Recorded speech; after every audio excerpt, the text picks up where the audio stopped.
ఈ టోటల్ ఆయన చెప్పడంలో కూడా ఏం చెప్తున్నాడు ఆయన? ఏప్రిల్ తూర్పుగోదావరి జిల్లా జరిగింది, దాన్ని మొత్తం ఎపిసోడ్ అంతా అక్కడి నుంచి వచ్చింది, సత్యనారాయణ జనసేన నేత చేసాడని మొత్తం చెప్పి నా మీద వాళ్ళ తమ్ముడిని కప్పిపించుకోవడానికి చేశారు. ఈ 3 సెక్టార్ల మీరు ఆంధ్ర రికార్డు తీయండి. ఇదే దిల్రాజు సోదరుడు శిరీష్ రెడ్డి ప్రకటించాడా లేదా?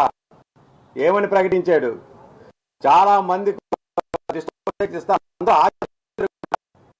ఎవరు ఏమనుకున్నా సరే నా మాట ఏసియన్ సునీల్ అంటే సురేష్ బాబు, మా మాట ఒకటే, ఎవరు ఏమైనా జూన్ 1 నుంచి థియేటర్లు బంద్ అని ప్రకటించింది ఆ వ్యక్తి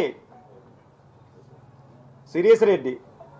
వాళ్ళ తమ్ముడిని కప్పిపుచ్చుకోవడానికి ఇది మొత్తం అంతా మా పార్టీ మీద నా మీద రుద్దడానికి ఇది అతను దుష్ట ప్రభావంగా చేశాడా లేదా? అది వాస్తవా కాదు? ఆంధ్ర రికార్డులను కూడా తొడగొట్టి మరీ చెప్పాడు శిరీష్ రెడ్డి.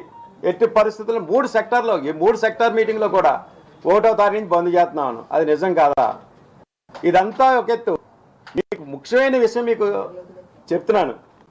అసలు ఏప్రిల్ 19 ఇక్కడ పుట్టింది అని తెలియలేనట్టు నంగనాచిలాగా మీరు ఆ మీడియాలో కూడా చూశారు కదా, ఏమీ తెలియని అమాయకులు కమలాసన్ మించిపోయాడు ఆస్కార్ అవార్డు ఇవ్వచ్చు దిల్ రాజు గారికి. అందులో చూడండి